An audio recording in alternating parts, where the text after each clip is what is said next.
before Christ. Egypt and Ethiopia were the most powerful nations in northern Africa. For centuries, they controlled this area, along with the native Berber tribes to the south. During the 800s BC, however, Carthage, a powerful Phoenician colony in North Africa, grew strong through agriculture. As time passed, Rome had conquered much of the area. By 146 BC, it had destroyed Carthage, and in 30 BC, it annexed with Egypt. During the time Rome controls this area, they try to settle it. However, they fail. Later, they try again and refound the city of Carthage, which becomes the second largest Roman city by 150 AD. The coastal area developed rapidly, eventually linking Carthage all the way to Egypt, and spanning across the entire northern coast of North Africa. In 439 AD, a group known as the Vandals took over Carthage, along with most of the western Mediterranean, by annexing Sicily, Sardinia, Corsica, and the Balearic Islands, and then invaded Italy and captured Rome.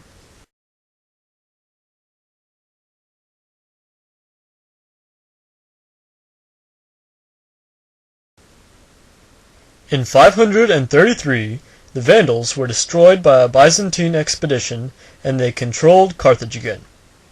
In the 6th century, Arabia attacked Byzantine and took over Babylon.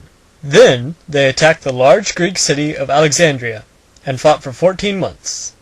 Eventually, they signed a treaty in which the Greeks of Alexandria left peacefully, and the city was given to the Arabs. The Arabs then continued to take over more cities, and by 670 they had destroyed Carthage and taken firm control of it. However, Arabia's reign was short-lived. By the 700s, many Berber dynasties took control of their areas. The Fatimids were the most powerful of these nations. They started by conquering a stretch of North Africa and continued victoriously, eventually controlling most of Egypt. They controlled the coastline until around the 11th century, when another group of Berbers, known as the Almoravids, established a base in Marek, from which they eventually conquered all of northwest Africa. In 1147, after wars with the Christians in Spain because of religious differences, the Islamic Berbers, controlling the Almoravid capital, fell to the Almohads, another Berber Islamic tribe. The Almohad kingdom flourished until around the mid-1200s, when the Christians attacked, defeating the Almohads at Seville and Valencia. From there on, the Almohads gradually lost control by dividing into different dynasties of tribes. Eventually, each of these kingdoms crumbled, and North Africa was fought over by adventurers from Europe and pirates. During the 1800s, the French conquered the area and put an end to the piracy. During the late 1800s, France had a strong influence on North Africa, partly controlling the North African nations in return for protection from France. Meanwhile, to the east, Egypt became part of the Ottoman Empire in 1517. Egypt also grew close to Britain because the Suez Canal had been opened in Egypt, connecting Europe to India.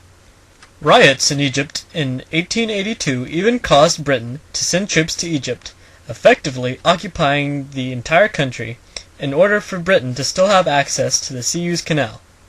In 1922, Egypt began operating independently from the Ottoman Empire and had become completely independent in 1956.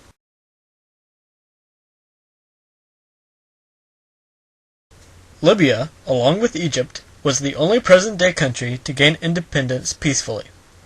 Current-day Algeria, Chad, Mali, Niger, Sudan, Tunisia, and Mauritania all fought for their independence through violence and eventually gained self-control from France sometime between the 1960s and 1970s.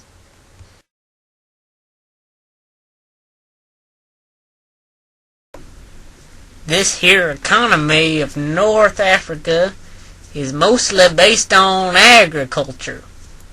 They grow all kinds of plants like oranges and other citrus fruits, grains, wheat, oats, and corn, vegetables, tomatoes, onions, peppers, eggplants, legumes like lettuce and chickpeas, nuts, olives and grapes, dates, figs, sugarcane, cotton, and rice.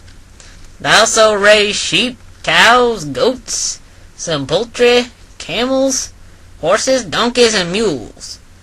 Fish can be caught in the ocean for consuming and exporting. North Africa is also mineral rich. It is a major phosphate producer and also has deposits of iron ore